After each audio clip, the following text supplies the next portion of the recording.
Hello televiewers and possible listeners of For You Media Africa. This is Talking Points. The Bank of the Central African States, BAC, on December 15 ejected new banknotes type 2020 into circulation within the CEMAC region, which over 5 days. The new range includes notes of 500 francs CFA, 2,000 francs CFA, 5,000 francs CFA, and of course 10,000 francs CFA. According to the official information, the central bank seeks through this approach to be one step ahead of counterfeiters with more secure notes that are difficult to forge, explained Emmanuel Asafo, the first BAC Deputy National Director in Cameroon. This was during a press conference that held on the eve in Yaoundé. Bank cashiers and public accountants have been trained in the authentication of the 2020 range banknotes. Speaking last month in Jamina, the Chadian capital, on the sidelines of the BAC's 50th anniversary, the BAC governor Chadian Abbas Mahamatoli presented this new range of banknotes as being more compact, more modern, more secured, equipped with numerous security features, 9 to 11 in total depending on the note, sometimes invisible to the naked eyes. These new banknotes have the particularity of being recognizable by visually impaired, which was a worry by most persons in the Central African region thanks to the tactile lines. A lot of people, especially the local man unaware of these specificities, are asking a lot of questions, and we shall be finding answers in today's edition of Talking Points. Stay with us.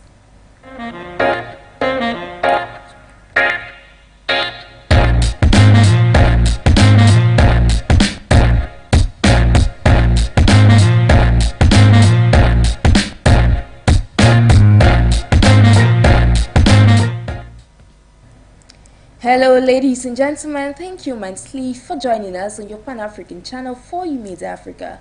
Of course, it is a new edition of Talking Points, a revamp edition of A Voice 8. Of course, today we are discussing the CEMAC region, where since December 15, 2022, the BAC Bank, of course, injected some new banknotes into the economy. And of course, several persons have been asking questions with regards to what are these banknotes and how, if they are durable. Several questions regarding these recent banknotes that were injected into the economy, and today we shall be finding answers just to ask, how is the CEMAC region trying to receive, are they being receptive to these new banknotes that were injected into the economy on December 15? That is what we shall be finding out today with our guest. And of course, just to tell you, ladies and gentlemen, that my guest this afternoon is Dr. Asang Maikakuma, who is joining us all the way from Rwanda. He is equally a Cameroon observer. Good day to you, sir. Good day, Madam Jigs, and good day to all our viewers. Yeah, it's a pleasure having you on our platform today. And just to say that you're equally a member of the East African Law Society. In order to get down to a discussion, having had the beefed up introduction we've had so far, we have discussed this before, this new banknote stuff on this platform, Talking Points, and this is the second time we're bringing this to the table. How do you feel about these new banknotes that were injected into the CEMAC region? Well, my feeling about the new banknotes, it's cool. You know, we all like new things, and when we have something new, it's always we're always excited, and realize many changes, improvements on the quality of the banknotes, making it more difficult for counterfeiting, and making it also very easy for the users to be able to recognize it.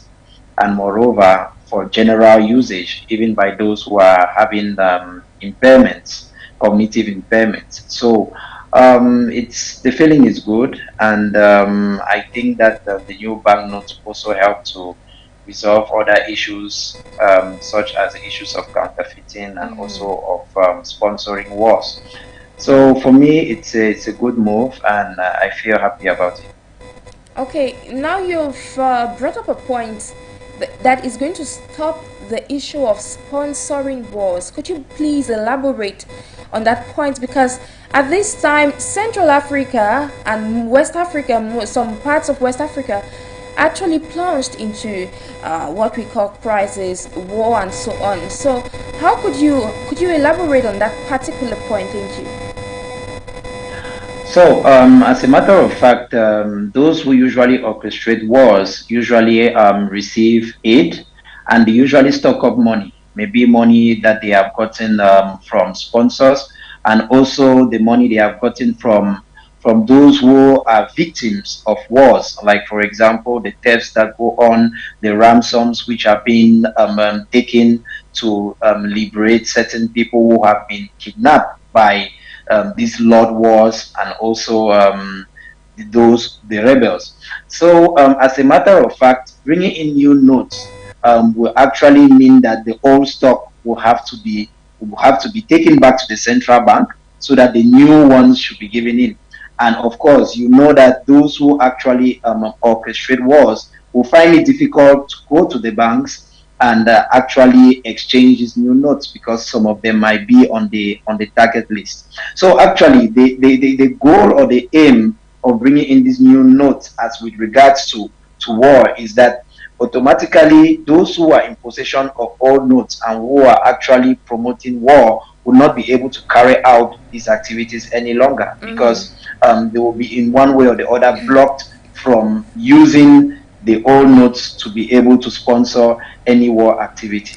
So it is worth mentioning that the Economic and Monetary Community of Central Africa has as goal to promote peace, security, and stability in the Central African region, and doing this through economic union and monetary union.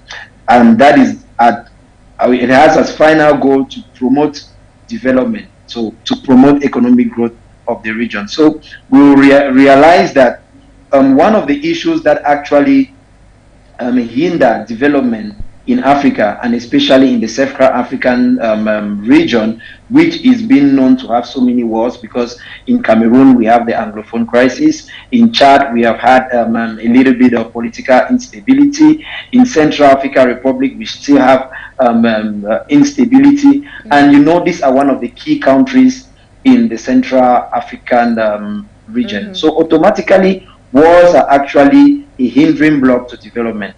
And taking this economic move to actually bring in new notes will actually permit in one way or the other, or will be a very good strategy to be able to hinder and to stop the promotion of wars in the region.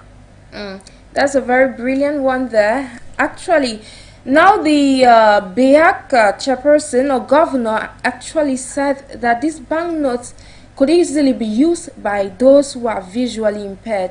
Now, this was some of the worries that some Africans, especially those in the Central African region, were actually facing, because probably they had been used to the old banknotes, as we earlier said, but now we have new banknotes in the economy, and getting to use them, getting to know them, will actually be something else, because they'll have to study. They will have to study. So don't you think this is a very good thing for them? But how do they come about them studying it before they can be able to use it? Yeah, Madam Jakes, it is worth noting that all constitutions and even international conventions actually protect the rights of those who are handicapped, and being visually impaired is some sort of handicap, and it is being imposed on all our states or member states of the UN to be able to secure the rights of those who are handicapped. So that's why you see in our constitution it is being enshrined that the state has to take care of those who are handicapped and those who are that will need help, or who are the less privileged in the society. So automatically, this is a very good move by the CEMAC, and we can clearly see that they are actually putting into practice one of these basic human rights, which is to assist those who are handicapped. So it's a very good move, and I think that in Cameroon we have so many institutions that take care of the blind and that teach them. It is very true that, of course, not every blind person actually has the necessary capacity or knowledge to be able to denote maybe the amount of money on a note, but it becomes a little bit difficult when we have to deal more with those who are aged. That is, those who are actually been who have diseases like hypertension or diabetes that can cause visual impairment or any other disease that is capable of causing visual impairment like glaucoma.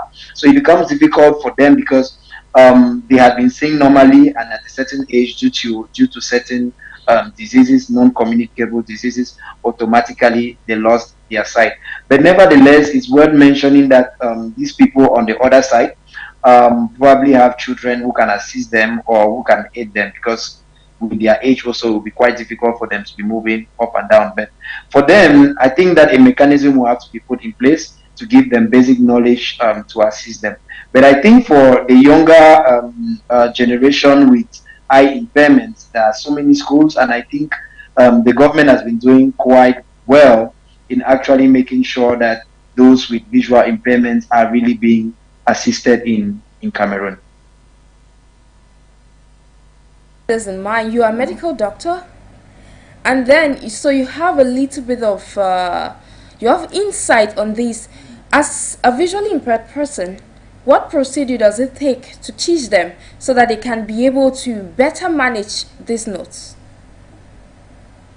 Well, Madam Jix, it's worth mentioning that the role of the medical doctor is to diagnose if there is an issue, and normally actually refer the different patients or the individual to a center which is being specialized in carrying out or assisting them. So most of the time, ophthalmologists or general practitioners, when they realize that there is an issue, they will actually refer them to the eye specialist, and who has the adequate capacity to be able to teach them or to refer them to the necessary centers that actually help them to use other senses like the feel, like the touch, to be able to know what letters or numbers are being inscribed on a particular banknote. So I can't really tell you exactly what they do because that is not my domain, but I believe that they are those who are specialized in doing this, social workers who actually know how to educate those with impaired visions to be able to write and also to be able to read. In order to proceed, let's move away from that and look at economy, trade to be particular. Now we have new banknotes in our economy, and we have trade, especially those who do this trade with those from the interior. They buy and come and sell in the cities, the urban areas. Say here in Cameroon, we have traders who work with those that are the outskirts, in the interior and villages, areas, remote areas where those in the cities barely go to, and they get. Imagine with these new banknotes, don't you think trade will be somehow difficult, because those in the interior might yet or might still be yet to have received the information on these new banknotes that are already circulating in the economy? Yeah, definitely. It will hinder, it will slow down trade, economic activities. Yes, trade, and that's because normally before implementing a particular strategy or a project, you have to carry out certain project activities. And one of the aim of these activities is actually to prepare those who are going to make use of the particular project or benefit from the project to be aware of what are their obligations, what their responsibilities, and what they have to know. So normally, before even putting into circulation a particular banknote, the different authorities which are involved in actually producing and making sure that these banknotes are being distributed or are being placed into the society are supposed to make sure that there is some sort of capacity building and development which is being granted to the population. So when we talk about capacity building, it's simply about educating the population on the different skills and the necessary knowledge they need to know in order to be able to make use of a particular right or of a particular product which is being put in the society. And we know that banknotes are actually very essential because they are what we use as exchange for the different economic activities in the society. And we know that the economic sector is one of the major sectors of development. And we cannot talk about development, we cannot talk about growth without a stable economy. So automatically, if these banknotes are not being recognized by the population, of course, it's going to slow down certain things because there will be some sort of reluctancy by the different users to be able to accept the money as an exchange. And we know that one of the qualities of a good banknote or money is acceptability. So these banknotes must be accepted by the population. So if they are not accepted, then it then poses a problem, and it means that it is not a good note. But nevertheless, I strongly believe that it's never too late, and I think with time it's going to be corrected as people get to know more and more and get informed. It's very true that we have a serious problem with communication and information in our different societies, and sensitizations are not really being carried out enough. And we don't only have it in the economic sector, but we also have it in the health sector. And that is why we realize that there are certain things we cannot really carry out properly for the development of our country because of lack of information. So somewhere in the Bible, it is being said that my people perish because of lack of knowledge or because they are ignorant. So that is the situation where we find ourselves now. And we think that everybody has to play a role. We also have to bear in mind that the government cannot do everything. It's true that they have the main responsibility to actually put in place different strategies to sensitize the population. But we also have to know that it's not only the government, we have to assist the government. So the civil society has to assist the government.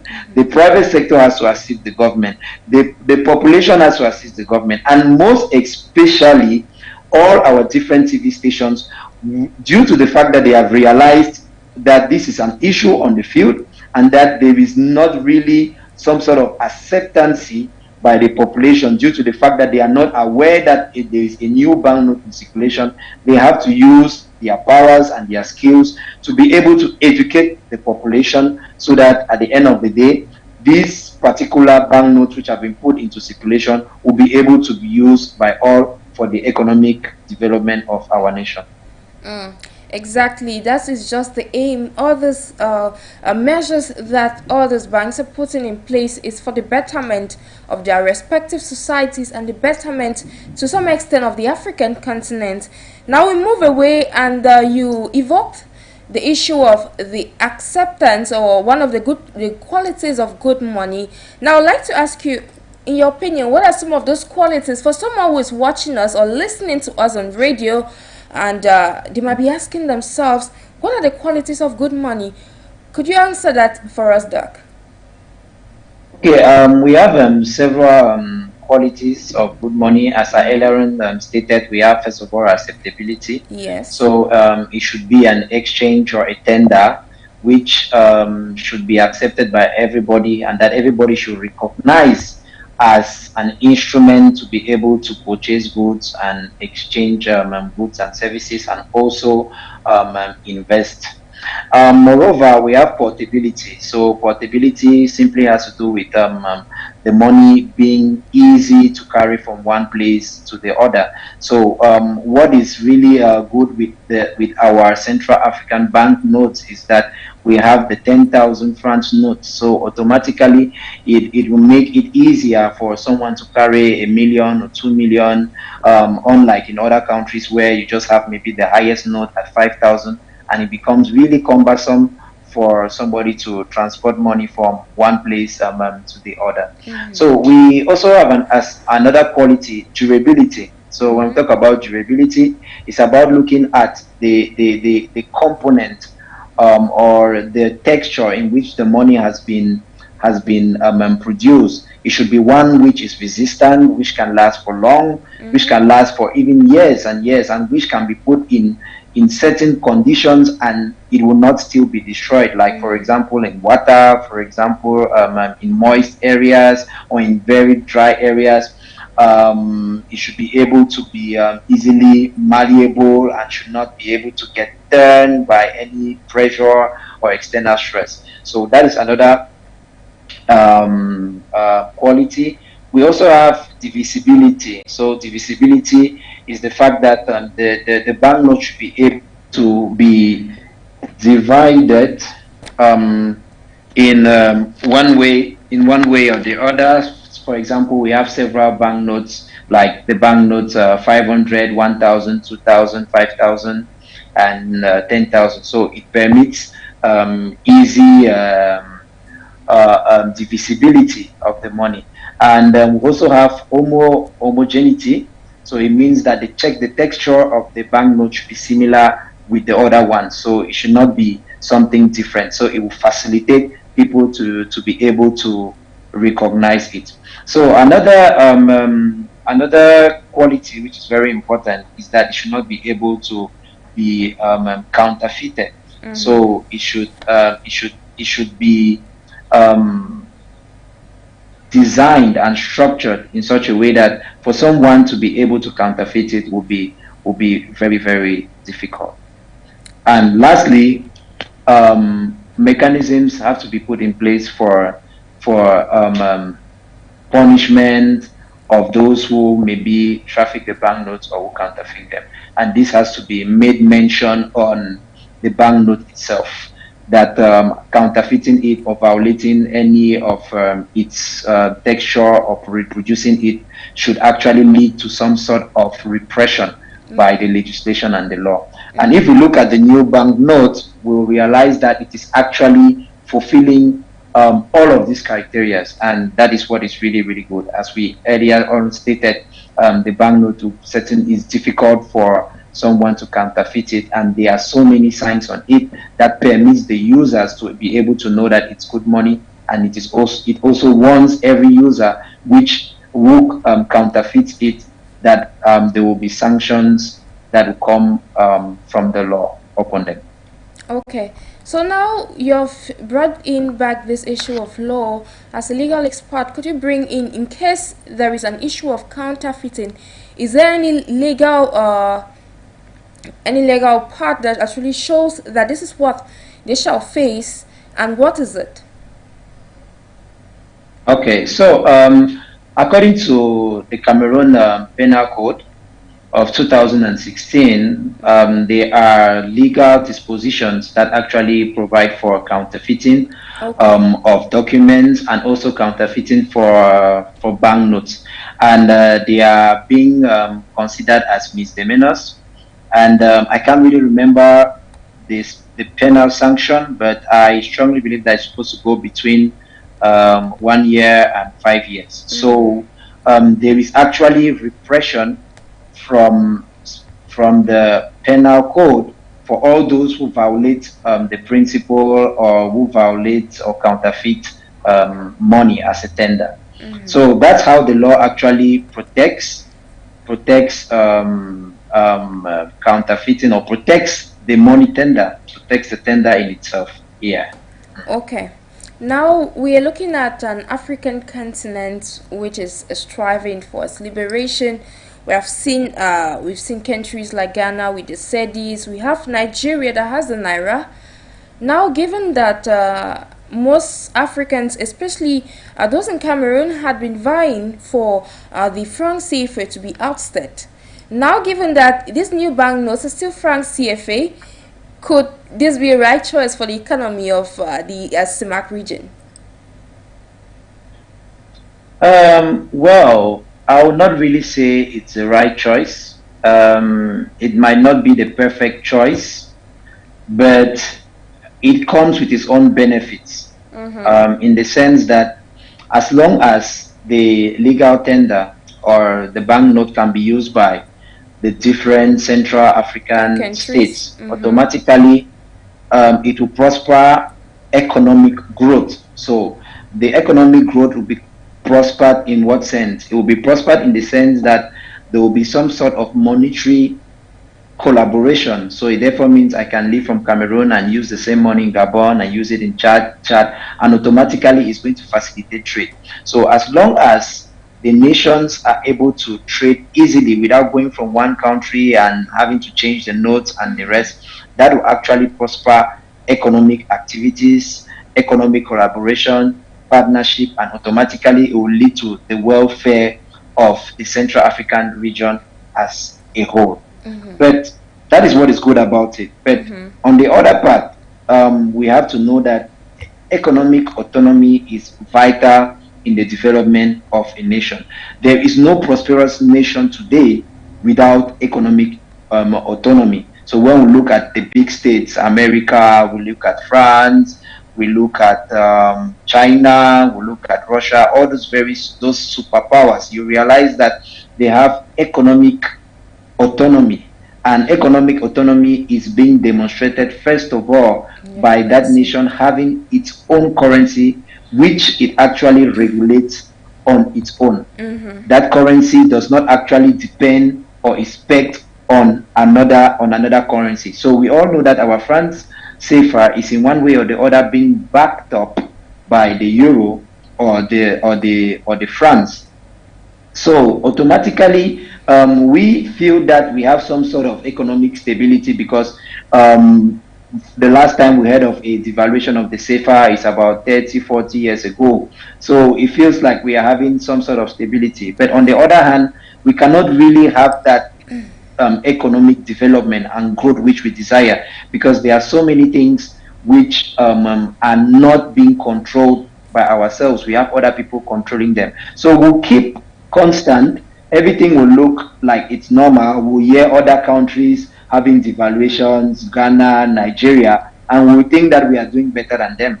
But that's an error, because those countries will obviously pick back up, because when you go through economic crisis, automatically it makes you stronger in the sense that you have to think and look for better strategies to rebuild your economy. And I strongly believe that they are smart enough, the Nigerians and the Ghanaians are smart enough to be able to rebuild their company, their currency and their economy.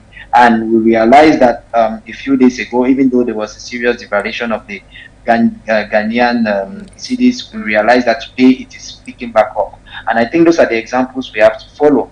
We don't have to be scared of being always under the economic sovereignty of our colonial masters, but we have to claim our economic independence, which is being enshrined in the UN Charter of 1945. So that's what I can say about that. I think even though things seem stable and that the new banknotes being used in the Central African regions will help prosper economic growth, but the economic growth will not be as much as it would have been if we ourselves could come up with our own currency, which will determine value and work very hard to be able to make it gain more value in the market. Okay. Kwame Nkrumah, once a Pan-Africanist and forever Pan-Africanist, once said, when you walk alone or when you wish to go far, you should walk alone, but when you wish to go fast, rather, you should walk alone, but when you wish to go far, you should walk together. Now, this is, it's often said in Africa that unity is strength. But when you look at it, a region on its own having a same currency which is not backed probably by the colonial masters, and another region, because Africa we have the north, the south, the east and the west. Had it been each region had their own currency, what would that speak for the African continent? It's true that a unified currency for the entire continent would be great, but had it been one region with say one currency, how will you feel really about that? Well, it all depends on how we look at it. As a matter of fact, the ideal will be to imitate the European Union. The European Union, they have the euros which they are using, and we are seeing how strong they are, how united they are because they have so many things in Yeah, common. exactly. They have When you go abroad, you have the euros, you have the dollars, but when you come to Africa, you have hundreds of currencies, and at the end, you're like, is this really Africa? Because each country has its own currency. Exactly, and that is the issue we are facing. So we lack unity. We are not united. We don't collaborate. We don't partner with each other. So we see each other as enemies. We have or lower standards, or you see. So there are so many hindrances in our different African communities, and that actually limits unity, and actually also diminishes in one way or the other growth, or doesn't help us to grow. And that is what we have been struggling to fight, Africans. And there is a new generation that is thinking in a different way.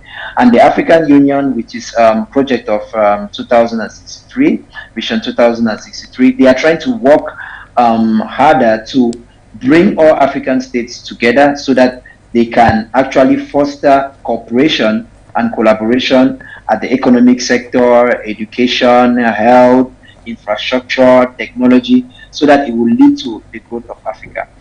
There is some sort of really lack of political will, because in 2016, the African Union actually launched the African passport, and it had as deadline 2020. But unfortunately, we are in 2022, and we don't yet have an African passport. So we realize that there is a real lack of political will to be able to work together and implement certain things. And that's why, as Africans, we need to change our mindset. We need to change our mentalities, and we must understand that if we don't come together, then we shall not certainly go far. We shall stay where we are, and others will keep on taking advantages on, or will keep on taking advantages of our leaders and of our population, because most of the time we have to find ourselves taking loans, and at the end of the day, when we are not able to meet up with these loans, we are forced to sell our natural resources at extremely cheap prices.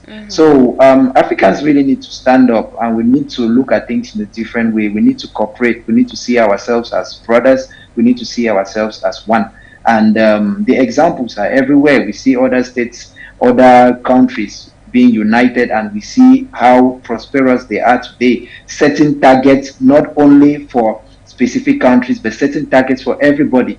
And that is going to encourage every African nation to stand up and to work hard, because so many African nations today, they are in some sort of their comfort zone, because as I earlier on said, we have our currencies being backed up by other foreign currencies. So many people are sitting in their comfort zones. They don't want to reason. They don't want to work hard to be able to transform their economies so that it should be emerging, it should be productive, and we should always have a surplus that will lead to our development. But unfortunately, that's not the case, because everybody is doing the same thing and we don't want to work hard. So it really calls for us to change our mindsets, to work together and to set standards, very, very high standards, because I can assure you, Africa is so backward. We are so backward nearly in everything: technology, health, education, economy. We are so backward, and we need to stand up, because if we don't do that, then things will only get worse for us, because there is always a moment to take an action, and the more we waste time, the more things are going to aggravate, and we might not be able to catch up any longer. So I think now is the time, and I think the movement should be more of advocacy towards different African leaders, towards the African civil society, towards all Africans, so that they should think with one mindset, work together for the development of Africa. The time is now indeed for different African stakeholders to take the stand and of course defend this continent, which means so much to them. Of course, you said that we have economic disunity amongst the African continent, but then we have the economic communities that are playing their different roles at their respective levels and regions. How do they come in to ensure that we have smooth economies across the continent? Yeah, exactly. There are so many economic zones in Africa. We have the CEMAC, we have the CEDEAO, we have the East African Community, and all these economic zones have as role to foster economic growth. But as I earlier on said, we have the main problem we have in Africa is lack of political will. So you see, they'll always sit down, discuss things to do, organize big seminars in big hotels, luxurious hotels, and at the end of the day, they will take decisions which will never be implemented or executed. You realize that the banknotes we are using today were actually designed since 2020. So normally they were supposed to be in circulation since 2020. But you imagine that it's today in 2022 that we have it. And if there were not probably other serious reasons such as wars and maybe issues of counterfeiting, risks of inflation and exchange rate, you see that they might have not even launched it. So these are the type of things we are talking about. We are not only talking about words or instruments that are being put on paper, but we are talking about their implementation. We are talking about their active execution and in the society. And that's where the problem falls, because for these economic zones, they don't lack. They are always there. But you always realize that there is some sort of political reluctancy or lack of political will to implement them. And that is where the issue comes up of effectiveness, efficacy in the different strategies that we put in place. So they are struggling to play their roles, and I think in one way or the other they are doing their best, but that is not enough, because if we really want to develop Africa, then the goals which we have set, we must respect them and we must promote them and we must implement them. That is the only way we are going to succeed. And automatically, if we are not able to actually implement the different strategies that have been put in place by the different economic zones in the different regions in Africa, if we are not able to do that, how come we will be able to do that at a continental level? So I think there are so many things we have to resolve. I think that a lot of advocacy must be done to promote good leadership, to promote political will, and actually to put in place institutions and mechanisms that will assure the different parties which are being involved for implementations to implement them according to the time that has been set by the different economic zones. And that if any party to the economic zone or any country to the economic zone or member does not implement the set policies or strategies, then there should be very serious sanctions on that nation. So that is the only way that we'll be able to foster our different economic zones, and from there we'll be able to unite as a continent to foster economic growth in Africa. Fostering economic growth and development has always been the goal. We're gradually coming to the end of today's edition of Talking Points over your Pan-African channel for Media Africa, where today we're discussing this issue of new banknotes into the CEMAC economy. We've had them since December 15, 2022, and our expert this afternoon, we're trying to see how we can answer questions with relations, so to say, to this new banknote. And of course, I was asking you, the question I'd like to ask is, you brought the issue of leaders. Leaders have a very important role to play, especially when it comes to implementing the decisions which they take at various levels that impact their respective countries, their respective societies, and their respective economies, because it turns down and affects the population which they are put to govern.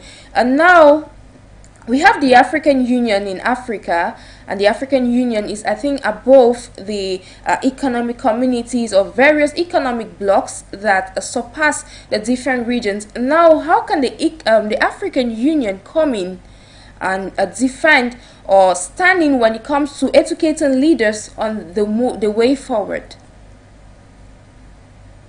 Well, that's a very good question, because the main role of the African Union is to foster peace, security, and economic development in Africa, and actually to work with all its member states so that all the different international conventions that has been put in place by the UN, those about human rights, economic and social rights, women's rights, children's rights, environmental, humanitarian, all those different conventions should be implemented in Africa, and also set their own goals according to the context in which they find themselves, because it's worth mentioning that the problems of Africans are not obviously the problems of Europeans or the problems of the US. And that is why the African Union has to make sure that all these conventions are being implemented smoothly into the African context. But now there is an issue because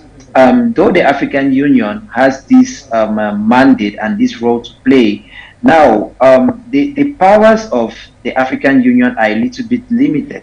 It's true that we have the African Human Rights Court of Justice, which actually serves as an institution to be able to condemn states that have violated human rights.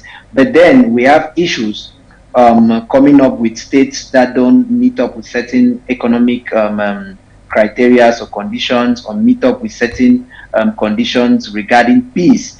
You see, it becomes very difficult for the African Union to sanction them because we are not actually a country. So their powers are a little bit limited in the sense that they play more of an advisory role, they play more of advocacy, guide and counseling, and they don't really have that power, that constraining power, that compulsory power to be able to take actions which will be imposed on different African states who violate certain things. So of course it becomes very, very difficult.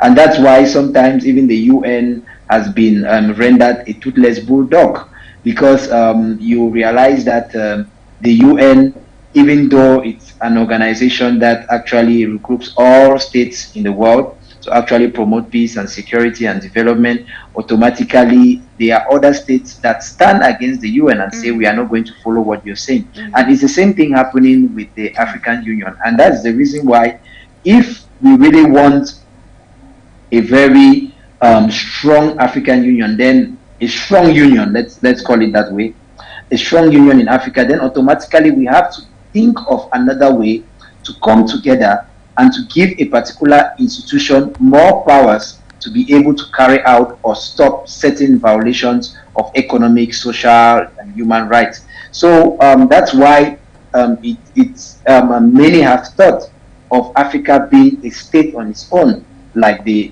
US. So having to bring all Africans, united countries of Africa together, so that a particular body will be given powers, will be given sovereign powers to be able to conduct certain activities and use means of force or maybe other powers that will be conferred to the institution to be able to carry out certain actions in Africa to promote development. So it becomes very difficult because we shall see that there are maybe conflicts in different African states because laws or the constitutions have been violated, and yet the African Union cannot do anything. The African Union can only advise. We also have situations where international conventions have been violated by the different leaderships of African states, like the Goma Agreement in the DRC, and we see that the African Union cannot really do anything about it. So at the end of the day, those are the limitations of the African Union, and if they want to really carry out every project that they have, then it means that they have to go more through advocacy. They have to go through advocacy, capacity building to educate the population and make sure that they promote democracy and that they educate the population so well that they be able to appoint or to vote leaders that will actually use a comprehensive approach in resolving African issues. Because as of now, most of our leaders are dictators. Most of our population don't even know the reasons why they go and vote. People are being paid to go and vote. People are given bread and sardine and they go and vote. You see, people vote because it's their brother, it's their friend. You see, they don't vote objectively. They don't look at what this person or this individual will bring you to the society, will bring you to the country, how he's going to develop the country, what are his plans, and how he's going to carry out them. But they look more at other things, tribalism, favoritism, and all the like. And at the end of the day, we have leaders with no capacity and with no competence. And at the end of the day, they are easily manipulated to do things according to their ways and according to the interests of foreign powers or even foreign institutions or companies. And that's where we find ourselves. That's why we really need to change our mindset. And the African Union will have to change its strategy. And the strategy will be through advocacy, going down there, meeting the people, and actually educating them. Going down there, meeting the people and educating them is what I'll take to ask my last question for today. Given the new banknotes are already in our economy, what can leaders do so that they can better educate those that are on ground? They can better create awareness with the population.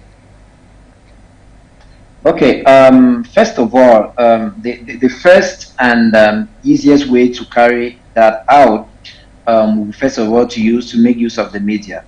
So the media is a very, very powerful tool, yes, and some would liken it to the food power. So it's important that the government makes use of the media to be able to communicate. We have a lot of TV stations in Cameroon, and even our national channel, the CRTV. We can make use of these platforms to be able to communicate and educate the population on the new banknotes in circulation. What are the advantages? What are the benefits? What are the qualities of these new banknotes? So secondly, I think that they can also pass through telecommunications. So they can pass through the different telecommunication companies we have in Cameroon, MTN, Orange, Nextel, to be able to send messages or to even be able to call individuals. We have situations where MTN and Orange had called customers to know how the services are and all the like. So they can carry out the same thing, call every client or every user to actually know from the client if they are aware that there's a new banknote, and what are the qualities, and are they using it? So all those simple questions, and from there they can educate the person that, okay, there's a banknote, this is what he needs to know about the banknotes and the rest.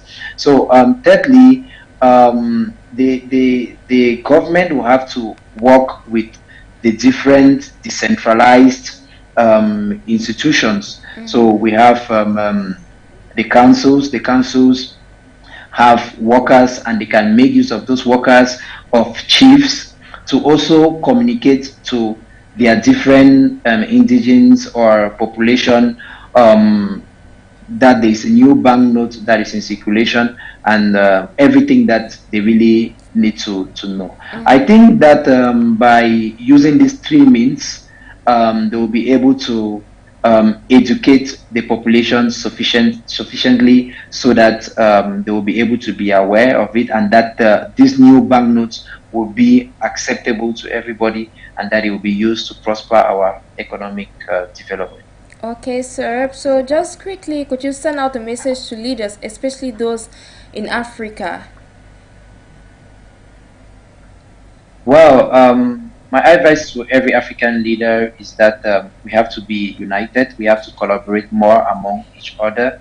We need to have a very good and positive political will to be able to carry out the different plans and strategies which are being set at the continental level by the African Union, by the regional levels, and also by our different domestic or national levels. So it's very important for us to work together, and that is only if we work together that we'll be able to foster economic growth in Africa.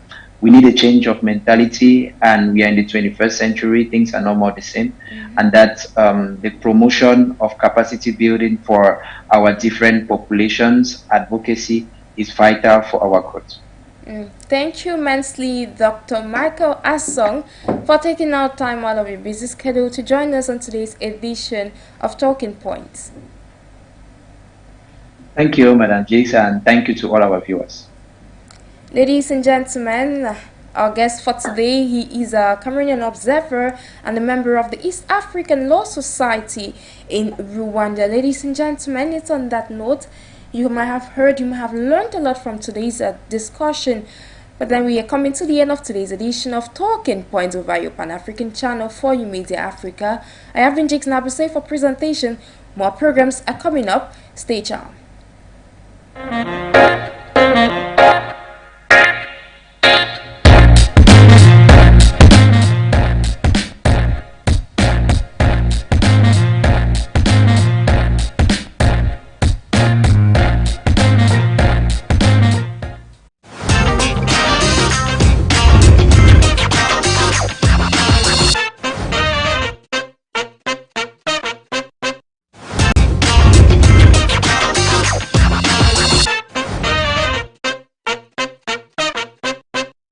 Maintenant, et nous en venons au sujet du jour, la Guinée. Le voyage à Paris, après-demain, du président Sékou Touré, qui renoue ainsi avec la France après quasiment un quart de siècle de brouille, avec